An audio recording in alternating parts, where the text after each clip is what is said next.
ಕಡೆ ಮಾತಾಡು, ಆ ಕಡೆ ಈ ಕಡೆ ಹೋಗ್ತೀನಲ್ಲ, ತಿರುಗ್ತೀನಲ್ಲ, ಅದರಿಂದ ಕೇಳಿಸಲ್ಲ. ಈಗ ಕೇಳಿಸ್ತಾ ಇದೆಯಾ? ಕೇಳಿಸ್ತಾ ಇದೆಯಾ?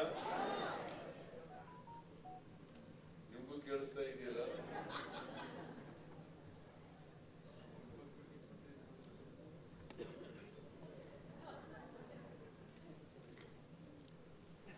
ಡಿಸೆಂಬರ್ 28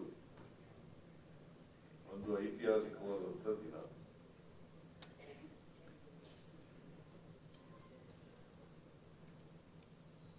ಆ ದಿನವನ್ನು ನಾವು ಮರೀಲಿಕ್ಕೆ ಸಾಧ್ಯನೇ ಇಲ್ಲ. ಇವತ್ತು ಈ ದೇಶಕ್ಕೆ ಸ್ವಾತಂತ್ರ್ಯ ಬಂದಿದ್ರೆ, ನಾವೆಲ್ಲ ಸ್ವತಂತ್ರರಾಗಿದ್ದರೆ, ಬ್ರಿಟಿಷ್ ಆಡಳಿತದ ಕಪಿಮುಷ್ಟಿಯಿಂದ ನಾವೆಲ್ಲ ಬಿಡುಗಡೆಯಾಗಿದ್ರೆ,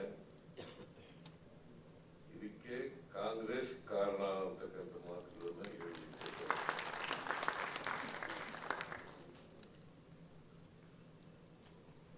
ನಾನು ಅನೇಕ ಸಾರಿ ಹೇಳಿದ್ದೀನಿ. ಭಾರತೀಯ ಜನತಾ ಪಕ್ಷ ಅದಕ್ಕಿಂತ ಹಿಂದೆ ಜನಸಂಘ ಇತ್ತು, RSS ಇತ್ತು, ಇದು ಮಹಾಸಭಾ ಇತ್ತು.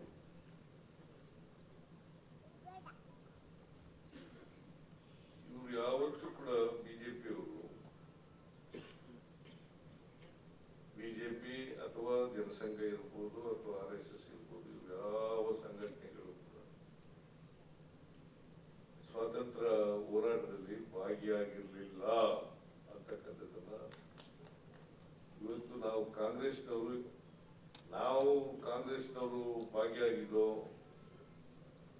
ಅದರ ವಾರಸದಾರರು ನಾವು ಅಂತಕ್ಕಂಥ ಮಾತುಗಳನ್ನ ಹೇಳಲಿಕ್ಕೆ ಬಯಸ್ತಾ ಇದ್ದೇನೆ.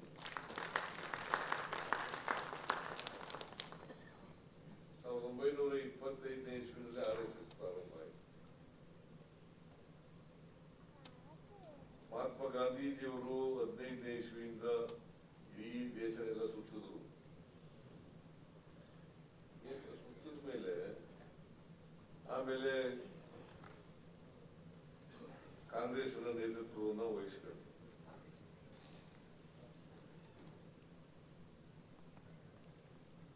ದೇಶ ಯಾಕೆ ಸುತ್ತಿದ್ರು ಅಂತಂದ್ರೆ, ಈ ದೇಶದ ಜನರನ್ನ, ಈ ದೇಶದ ಸಾಮಾಜಿಕ ವ್ಯವಸ್ಥೆಯನ್ನ ಅರ್ಥ ಮಾಡ್ಕೊಳ್ಬೇಕು ಅನ್ನೋ ಕಾರಣಕ್ಕೋಸ್ಕರವಾಗಿ ದೇಶ ಸುತ್ತಿದ್ರು. ಸುತ್ತ ಆದ್ಮೇಲೆ ಈ ಸ್ವಾತಂತ್ರ್ಯ ಚಳವಳಿಯ ನೇತೃತ್ವವನ್ನು ವಹಿಸಿಕೊಂಡ್ರು. ಮೊದಲು ದೇಶ ಗೊತ್ತಾಗಬೇಕು, ಸಮಾಜ ಗೊತ್ತಾಗಬೇಕು, ಜನರಿಗೆ ಗೊತ್ತಾಗಬೇಕು. ಆಮೇಲೆ ಸ್ವಾತಂತ್ರ್ಯ ಜನರಿಗೆ ಬೇಕು ಅಂತಕ್ಕಂಥದ್ದನ್ನ ಅರ್ಥ ಮಾಡಿಕೊಂಡು ಮಹಾತ್ಮ ಗಾಂಧೀಜಿಯವರ ನೇತೃತ್ವದಲ್ಲಿ, ಅದಕ್ಕಿಂತ ಹಿಂದಿನೇ ಪ್ರಾರಂಭ ಆಗಿತ್ತು ಸ್ವಾತಂತ್ರ್ಯ ಚಳವಳಿ. ನವರೋಜಿಯವರ ಕಾಲದಿಂದ ಕೂಡ ಪ್ರಾರಂಭ ಆಗಿತ್ತು. ಗೋಪಾಲ್ ಕೃಷ್ಣ ಗೋಖಲೆಯವರು ಕಾಂಗ್ರೆಸ್ನ ಅಧ್ಯಕ್ಷರೇ ಆಗಿದ್ದಾಗ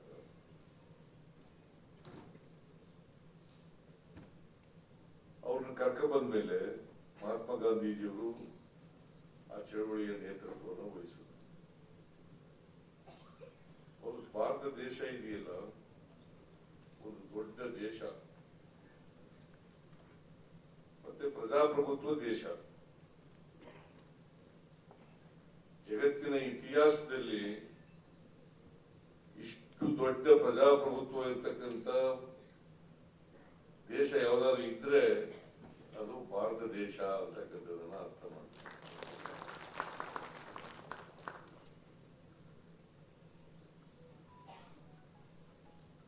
1942 ಅದಕ್ಕಿಂತ ಹಿಂದಿನ ಅಸಹಕಾರ ಚಳವಳಿ ಪ್ರಾರಂಭ ಆಗಿದೆ. ಅಸಹಕಾರ ಚಳವಳಿ ಪ್ರಾರಂಭ ಆಮೇಲೆ 1942ರಲ್ಲಿ ಕ್ವಿಟ್ ಇಂಡಿಯಾ ಮೂವ್ಮೆಂಟ್ ಪ್ರಾರಂಭ ಆಯಿತು.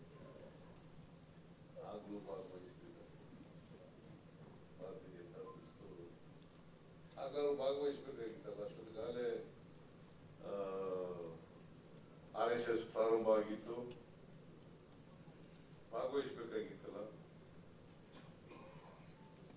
ಹೆಡ್ಗೇವಾರ್ ಅವರು ಅಧ್ಯಕ್ಷರಾಗಿದ್ರು. ಅವರು 1940ವರೆಗೂ ಅಧ್ಯಕ್ಷರಾಗಿದ್ರು. ಭಾಗವಹಿಸಬಹುದಾಗಿತ್ತಲ್ಲ ಭಾರತೀಯ ಜನತಾ ಪಕ್ಷದವರು. ಅದರ ಬದಲು ಏನ್ ಮಾಡಿದ್ರು ಕೂಡ ಬ್ರಿಟಿಷ್ನವ್ರ ಜೊತೆ ಸೇರ್ಕೊಂಡ್ಬಿಟ್ಟಿದ್ರು. ಈಗ ಅವರು ನಮಗೆ ರಾಷ್ಟ್ರಭಕ್ತಿಯನ್ನ ಹೇಳ್ಕೊಡ್ತಾ ಇದ್ದಾರೆ.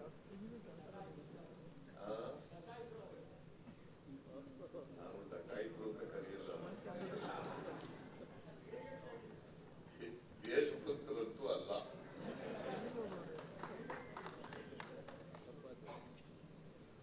ದೇಶಭಕ್ತರಂತೂ ಅಲ್ಲ. ಈಗ ದೇಶಭಕ್ತಿ ಬಗ್ಗೆ ಬಹಳ ಉದ್ದುದ್ದ ಭಾಷಣ ಹೊಡಿತಾರೆ.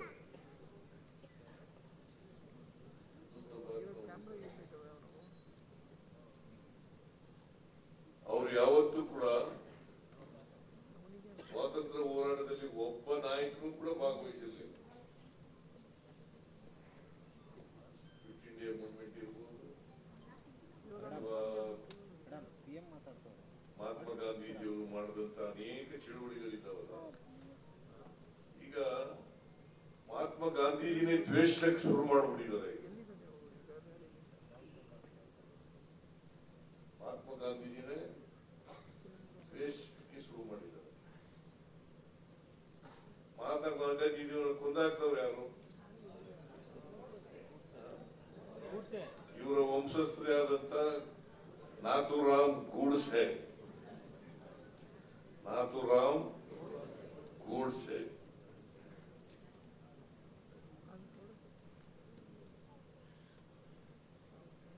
ಅವ್ರನ್ನ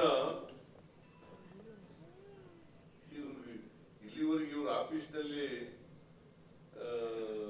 ಭಾರತದ ಧ್ವಜ ಇರಲಿಲ್ಲ, ಗೊತ್ತಾ ನಿಮ್ಗೆ? ನ್ಯಾಷನಲ್ ಫ್ಲಾಗ್ ಇರಲಿಲ್ಲ.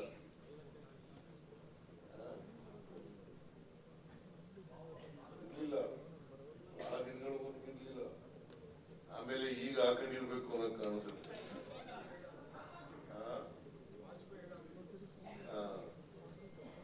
ಈಗ ಹಾಕ್ಸ್ಕೊಂಡಿದ್ದಾರೆ. ಇವ್ರಿಗೆ ದೇಶಕ್ಕೆ ಸ್ವಾತಂತ್ರ್ಯ ಬರೋದು ಇಷ್ಟ ಇರಲಿಲ್ಲ. ಯಾಕಂತಂದ್ರೆ ನೆಹರೂರವರು ಈ ದೇಶದ ಮೊದಲನೇ ಪ್ರಧಾನಿ ಆದರು. ಇವತ್ತೇನಾದರೂ ಆಧುನಿಕ ಭಾರತದ ರೂವಾರಿ ಯಾರು ಇದ್ರೆ ಜವಾಹರ್ಲಾಲ್ ನೆಹರೂರವರು. ಆಧುನಿಕ ಭಾರತ ರೂವಾರಿ ಜವಾಹರ್ಲಾಲ್ ನೆಹರೂರವರು. ನಾಟ್ ಬಿಜೆಪಿ ವಾಲ, ನಾಟ್ ಅದ್ವಾನಿ, ನಾಟ್ ವಾಜಪೇಯಿ. ಈ ದೇಶದ ಪ್ರಧಾನಮಂತ್ರಿ ಆಗಿದ್ರು ಅಷ್ಟೇ. ವಾಜಪೇಯಿ ಅವರು ಪ್ರಧಾನಮಂತ್ರಿ ಆಗಿದ್ರು. ಅಂದ್ರೆ ಜನಸಂಘ ಇತ್ತು, ರಾಜಕೀಯ ಪಕ್ಷ ಬಿಜೆಪಿ. ಆಮೇಲೆ 1980ನೇ ಇಸ್ವಿನಲ್ಲಿ ಬಿಜೆಪಿ, ಭಾರತೀಯ ಜನತಾ ಪಕ್ಷ ಅಂತ ಆಯಿತು. ಅವು ಯಾವುದು ಕೂಡ RSS ಆಗಲಿ, ಜನಸಂಘ ಆಗಲಿ, ಸ್ವಾತಂತ್ರ್ಯ ಬಂದ ಮೇಲೆ, ಸ್ವಾತಂತ್ರ್ಯ ನಂತರ ಜನಸಂಘ 1950ನೇ ಇಸ್ವಿ. ಅಲ್ಲಿವರೆಗೆ ರಾಜಕೀಯ ಪಕ್ಷ ಇರಲಿಲ್ಲ ಭಾರತೀಯ ಜನತಾ ಪಕ್ಷ ಅಂತ ಅನ್ನೋದು, ಅಥವಾ RSS ಅನ್ನತಕ್ಕಂಥ ಒಂದು ಸಂಘಟನೆ ಇತ್ತು. ಹಿಂದೂ ಮಹಾಸಭಾ ಇತ್ತು.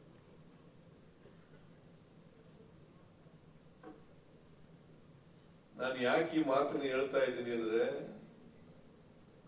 ನಾವೆಲ್ಲರೂ ಕೂಡ ಹೆಮ್ಮೆ ಪಡ್ತಕ್ಕಂಥ ವಿಚಾರ, ನಾವೆಲ್ಲರೂ ಕೂಡ ಕಾಂಗ್ರೆಸ್ನವರು ಅಂತಕ್ಕಂಥದ್ದೇ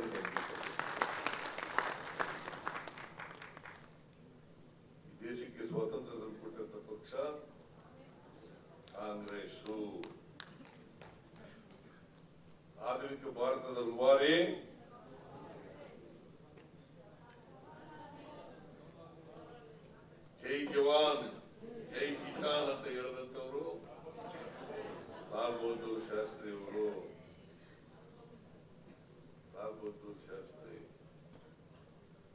ಸಾಮಾಜಿಕ ನ್ಯಾಯದ ರೂವಾರಿ ಶ್ರೀಮತಿ ಇಂದಿರಾ ಗಾಂಧಿಯವರು. ಗರೀಬಿ ಹಠಾವೋ ಬರೀ ಸ್ಲೋಗನ್ ಅಲ್ಲ, ಇದು ನಿಜವಾಗಿ ಗರೀಬಿ ಹಠಾವೋ ಘೋಷಣೆ ಅಷ್ಟಕ್ಕೆ ಸೀಮಿತ ಆಗಿರ್ಲಿಲ್ಲ. ಅದಕ್ಕೆ ಬೇಕಾದಂತ ಪೂರಕವಾದಂತ ಕಾರ್ಯಕ್ರಮಗಳನ್ನ ಶ್ರೀಮತಿ ಇಂದಿರಾ ಗಾಂಧಿ ಅವರು ಮಾಡಿದ್ರು. 20 ವರ್ಷದ ಕಾರ್ಯಕ್ರಮದ ರೂವಾರಿ ಶ್ರೀಮತಿ ಇಂದಿರಾ ಗಾಂಧಿ ಅವರು. ಇವತ್ತು ಆಹಾರದಲ್ಲಿ ಸ್ವಾವಲಂಬನೆ ಬಂದಿದ್ರೆ ಶ್ರೀಮತಿ ಇಂದಿರಾ ಗಾಂಧಿ ಅವರು, ಜಗಜೀವನ್ ರಾಮ್ ಅವರು ಕಾರಣ ಅಂತಕ್ಕಂಥದ್ದನ್ನ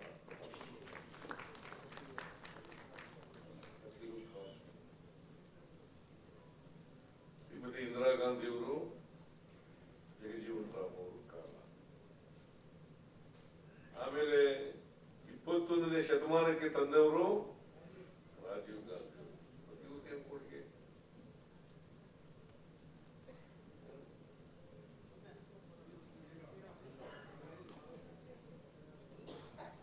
ಭಾರತೀಯ ಜನತಾ ಪಕ್ಷದವರು.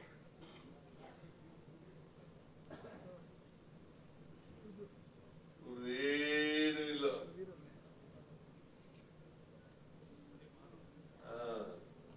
ಏನಪ್ಪ ಮಾಡ್ತಾರೆ ಇವ್ರ ಸಾಧನೆ ಏನಪ್ಪ ಅಂತಂದ್ರೆ, ದೇಶ ಹೊಡಿತಕ್ಕಂಥದ್ದು, ಸಮಾಜ ಹೊಡಿತಕ್ಕಂಥ ಕೆಲಸ ಮಾಡೋದು. ಈ ಜಾತಿ ವ್ಯವಸ್ಥೆ ಹುಟ್ಟಾಕ್ದವ್ರು ಯಾರು? ಇವರೇ ಅಲ್ಲ, ಇವರೇ ಹುಟ್ಟಾಕ್ತವ್ರು. ಮನುವಾದಿಗಳು ಅಂತಂದ್ರೆ ಯಾರು? ಮನುವಾದಿಗಳು ಅಂದ್ರೆ ಯಾರು? ಮನುಸ್ಮೃತಿಯನ್ನ ಜಾರಿ ತಂದವ್ರು ಯಾರು? ಮನುವಾದಿಗಳಲ್ವಾ? ಜಾತಿ ವ್ಯವಸ್ಥೆಯನ್ನು ಹುಟ್ಟಾಕ್ತವ್ರು ಇವರೇ ಅಲ್ವಾ?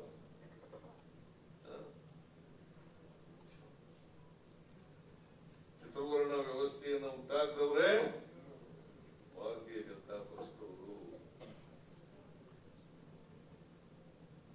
ಯಾಕಂತಂದ್ರೆ ನಮ್ಮ ಸಮಾಜದಲ್ಲಿ ಜಾತಿ ವ್ಯವಸ್ಥೆಯಿಂದಲೇ ಅಸಮಾನತೆ ನಿರ್ಮಾಣ. ಯಾಕಂತಂದ್ರೆ ಎಲ್ರಿಗೂ ಸಮಾನ ಅವಕಾಶಗಳು ಇರಲಿಲ್ಲ. ಸಮಾನ ಅವಕಾಶಗಳು ಬಂದದ್ದು ಯಾವಾಗಪ್ಪ ಅಂತಂದ್ರೆ ಸಂವಿಧಾನ ರಚನೆ ಆದಮೇಲೆ. ಬಾಬಾ ಸಾಹೇಬ್ ಅಂಬೇಡ್ಕರ್ ಅವರ ಅಧ್ಯಕ್ಷತೆಯಲ್ಲಿ ಸಂವಿಧಾನ ರಚನಾ ಸಮಿತಿಯಲ್ಲಿ ಸಂವಿಧಾನ ರೂಪುಗೊಂಡು ಅದು ಸಂವಿಧಾನ ಕಾನ್ಸ್ಟಿಟ್ಯೂಂಟ್ ಅಸೆಂಬ್ಲಿನಲ್ಲಿ ಮುಖ್ಯ ಆಯಿತು. ಯಾವಾಗ ಅದು 49 ನವೆಂಬರ್ 26, 1949 ನವೆಂಬರ್ನಲ್ಲಿ ಆಯಿತು. ಅಲ್ಲಿವರೆಗೆ ಸಮಾನ ಅವಕಾಶಗಳು ಇರಲಿಲ್ಲ. ಸಮಾನ ಅವಕಾಶಗಳು ಸಿಕ್ಕಿದ್ದು ಇದಕ್ಕೆ ಎಲ್ರಿಗೂ ಸಮಾನ ಅವಕಾಶಗಳು ಸಿಕ್ಕಿದ್ದು. ಯಾವುದೇ ಜಾತಿ ಇರಲಿ, ಧರ್ಮ ಇರಲಿ, ಎಲ್ರಿಗೂ ಸಮಾನ ಅವಕಾಶಗಳು ಸಿಕ್ಕಿದ್ದು 1949 ನವೆಂಬರ್ 26ನೇ ತಾರೀಕು. ಅವತ್ತು ಅಂಗೀಕಾರ ಆದಂಥ ದಿನ ಸಂವಿಧಾನ ಜಾರಿಗೆ ಬಂದದ್ದು ಜನವರಿ 26ನೇ ತಾರೀಕು 1955.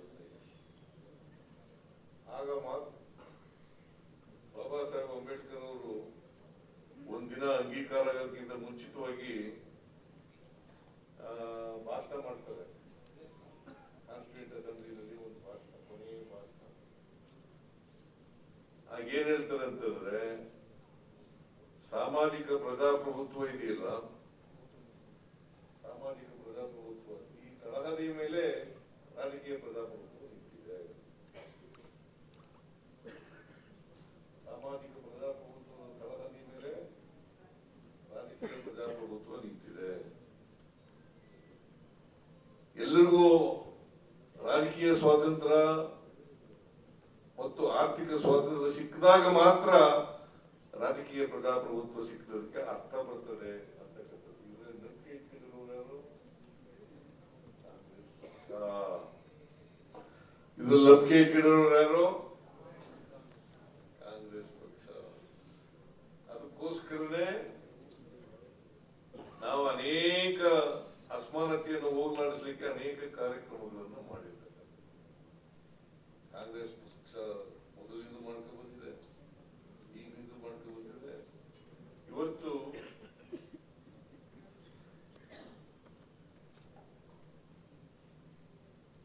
ಈ ಅನೇಕ ಕಾನ್ಸ್ಟಿಟ್ಯೂಷನ್ ಅಲ್ಲಿ ಡೈರೆಕ್ಟಿವ್ ಪ್ರಿನ್ಸಿಪಲ್ಸ್ ಅಂತ ಇರ್ತವೆ, ಫಂಡಮೆಂಟಲ್ ರೈಟ್ಸ್ ಮತ್ತೆ ಡೈರೆಕ್ಟಿವ್ ಪ್ರಿನ್ಸಿಪಲ್ಸ್ ಅಂತ ಇರ್ತವೆ. ಮನಮೋಹನ್ ಸಿಂಗ್ ರವರು ಶ್ರೀಮತಿ ಇಂದಿರಾ ಗಾಂಧಿ ಅವರು ನಾಯಕತ್ವದಲ್ಲಿ ಅನೇಕ ಡೈರೆಕ್ಟಿವ್ ಪ್ರಿನ್ಸಿಪಲ್ಸ್ ಇದ್ದಂತ ವಿಚಾರಗಳಿಗೆ ಅವುಗಳನ್ನು ಮೂಲಭೂತ ಹಕ್ಕುಗಳನ್ನಾಗಿ ಮಾಡಿದ್ರು. ಸೋನಿಯಾ ಗಾಂಧಿ ಅವರ ನಾಯಕತ್ವದಲ್ಲಿ ಮನಮೋಹನ್ ಸಿಂಗ್ ಅವರು ಪ್ರಧಾನಮಂತ್ರಿಯಾಗಿ ಅನೇಕ ಗ್ಯಾರಂಟಿಗಳನ್ನ ಡೈರೆಕ್ಟ್ ಮೂಲಭೂತ ಹಕ್ಕುಗಳನ್ನಾಗಿ ಮಾಡಿದ್ರು. Right to education, right to food, right to work, right to information, ಇವೆಲ್ಲ ಮಾಡಿದವರು ಯಾರು? ಇವ್ರು ಮಾಡಿದ್ರ? ಬಿಜೆಪಿ ಅವರು ಮಾಡಿದ್ರ? ಇದನ್ನೆಲ್ಲ ಮಾಡೋದು ಕಾಂಗ್ರೆಸ್ ಕಾಲದಲ್ಲಿ ಶ್ರೀಮತಿ ಸೋನಿಯಾ ಗಾಂಧಿ ಅವರ ನಾಯಕತ್ವದಲ್ಲಿ ಮನಮೋಹನ್ ಸಿಂಗ್ ಅವರು ಪ್ರಧಾನಮಂತ್ರಿ ಆಗಿದ್ದಾಗ ಮಾಡದ್ದು. ಈಗ ರೈಟ್ ಟು ವರ್ಕ್ ಇದೆಯಲ್ಲ, ನರೇಗಾ ಅಂತ ಕರಿತೀವಿ. ಮೊದಲು ನರೇಗಾ ಅಂತ ಪ್ರಾರಂಭ ಆಯಿತು, ಆಮೇಲೆ ಮಹಾತ್ಮ ಗಾಂಧಿ ಹೆಸರಿನಲ್ಲಿ ನರೇಗಾ ಆಯಿತು, ಮನ್ರೇಗಾ ಆಯಿತು, ಮನ್ರೇಗಾ ಆಯಿತು. ಈಗ ಅದನ್ನೇ ಬದಲಾಯಿಸ ಹೊರಟುಬಿಟ್ಟಿದ್ದಾರೆ. ಏನು ದ್ವೇಷ ಇರಬೇಕು ಮನುಷ್ಯನಿಗೆ, ಆದ್ರೆ ಈ ಪ್ರಮಾಣದ ದ್ವೇಷ ಇರಬಾರ್ದು. ಈ ಪ್ರಮಾಣದ ದ್ವೇಷ ಇದೆಯಲ್ಲ, ಮಹಾತ್ಮ ಗಾಂಧೀಜಿ ಬಗ್ಗೆ ಕೊಂದು ಹಾಕಿದ ಮೇಲೂ ಕೂಡ ಬಿಡಲೋಲ್ಲ ಇವರು ದ್ವೇಷನ.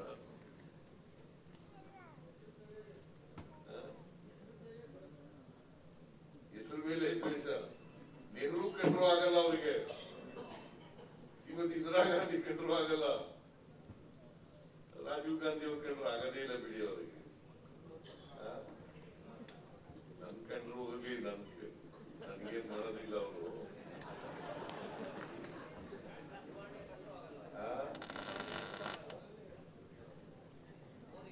ಮೋದಿ